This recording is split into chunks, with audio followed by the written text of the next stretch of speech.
I think there's a lot happening that needs to be studied with GLP-1 use and the gut microbiome.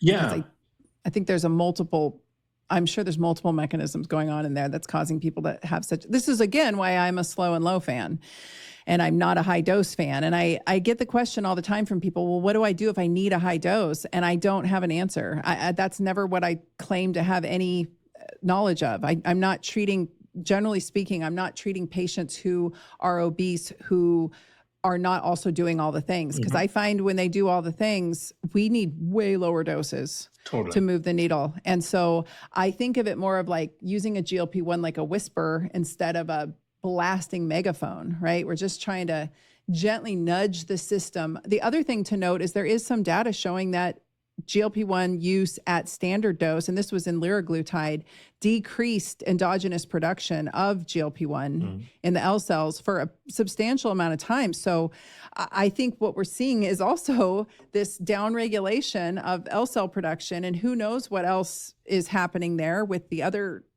peptide signaling hormones of appetite. And I don't know, I think it's going to be, I am concerned about the higher doses. And I'm really concerned because people use my name and they throw it around and say, well, Dr. Tyna said GLP-1s are safe. And I'm like, well, that's relative. Yes. That's really relative to how you're using them. Because I'm talking almost a different mechanism entirely. It's almost a different drug in my brain as to how I use them. And I realize, once it's kind of like low dose naltrexone. That was really what I was going for in all of this, was kind of a low dose naltrexone impact where if we could give the body a little bit of what it needed, would it also help the body utilize what it has better, right? And kind of whispering to it. But we even see with LDN now, we see people using, I saw a Stanford pain doc talking recently on Peter Attia's podcast about how he's using like 8 to 20 milligrams of naltrexone. And I'm like, dude, that's not low dose. That's just a half dose. It's just, so we get different mechanisms out of things when we use them at different, not to give a lesson here, but just for the listeners to really understand. I never said that. I never said they're super safe at every dose. And there's all kinds of fallout that can happen depending on the body they go into. Well, and there's another endogenous mechanism that it kind of circumvents, right? So there is a very clear gut-brain axis, right? The gut is talking to the brain through the enteric nervous system, which is the neurological system that covers the entire digestive tract, connected through the vagus nerve to the brain. And so there's a very important communication that occurs. In fact, if you look at the nerve, structure of the vagus nerve itself, it's 80% of the nerves are what we call afferent nerves, which means 80% of the information is actually going from the gut to the brain, and only 20% coming from the brain down to the gut, which means that the gut is a massive signaling organ to the brain to instruct the brain on all things that are happening in the ecosystem, in the body, and so on. Now, one of the things that GLP-1s do is it skips that gut-brain connection, right? It goes right to the brain. And the signal goes directly to the brain and kind of skips that superhighway, if you will, which is, I think, why some of the people, it's rare, but some people can get permanent stasis of their bowel, right? So the bowel stops moving completely and it can't be reversed. I think part of that is that skipping of the really important gut-brain connection and that communication that those two organs need to have. So it's hard to know what is going to happen with long-term higher dose use. And then you add the compounding effect of all the microbiome complications in perimenopause. And then it becomes really confusing, as to what all the unwanted effects can be. And aside from the estrogen leaving the body part, all of this pertains to middle-aged men as well. For sure. So this is happening. And diabetics have vagal nerve disruption. The high blood sugars for sustained extended periods of time does damage on the vagus nerve, and that connection is in many cases already compromised. And so then they're being given, thrown these high doses of GLP-1s, which again, not a fan of, and they go into gastroparesis and they want to blame the peptide. And I'm like, yeah, but we just threw you over the edge of a problem that was already brewing for decades, So how we approach this, I think, needs to shift, because it's through education and through a stepwise process that we can do this most elegantly, I believe. So, okay, let's talk about stress, because I just, when do I not have stress? I think I'm just programmed for it now. My listeners know I just went through a pretty rough patch with my mom's health, and it was a lot. And I was kind of like the sole person on the scene dealing with it. And I came out of it it was pretty traumatic. And I came out of it with some PTSD. No one else remembers what happened but me, because my mom blissfully gets amnesia. It's a beautiful thing about being sick, is you don't get to remember anything that happened.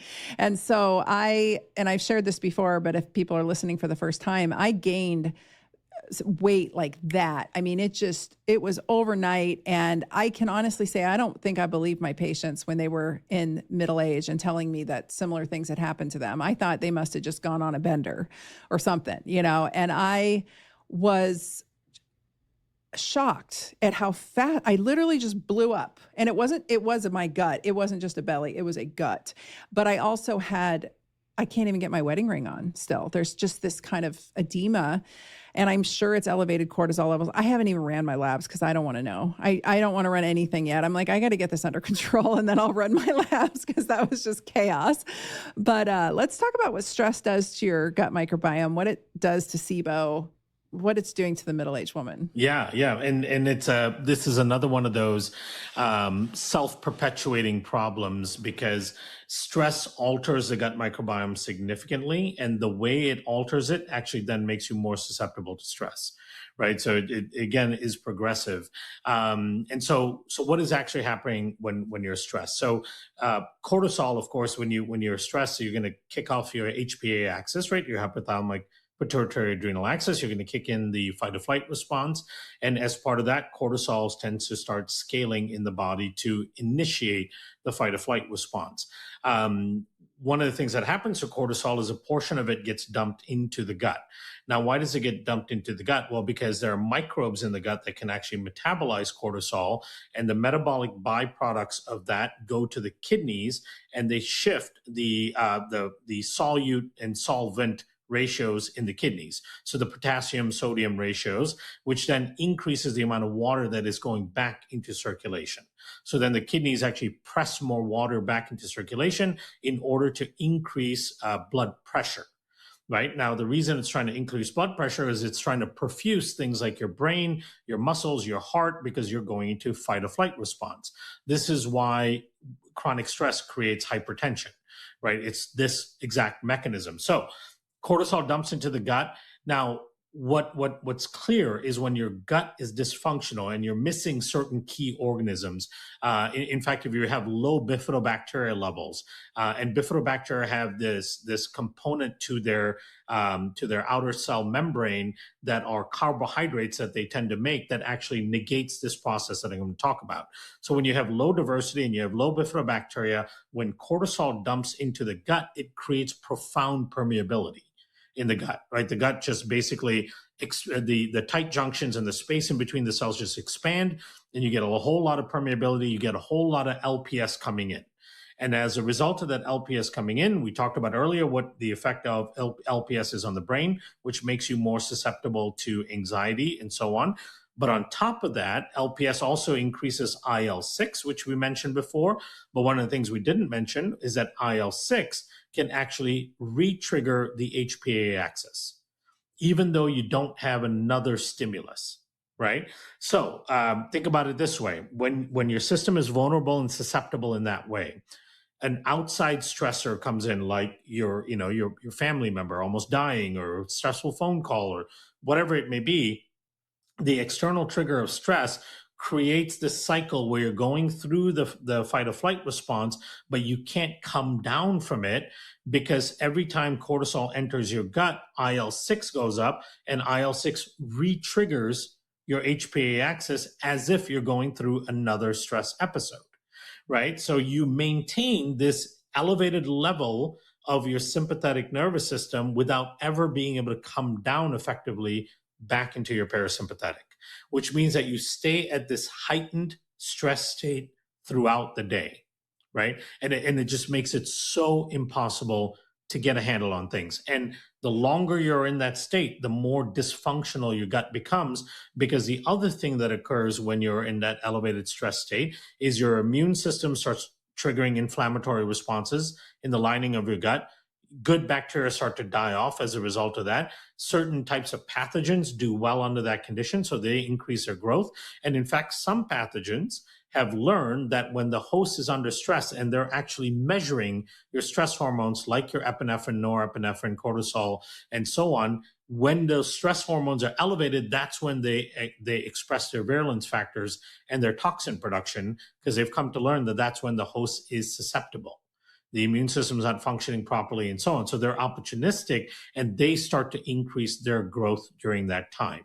So what you tend to see is that with every little bout of stress that you undergo, as your microbiome becomes more and more disrupted, you become more susceptible to the effects of cortisol, and that cycle just keeps continuing.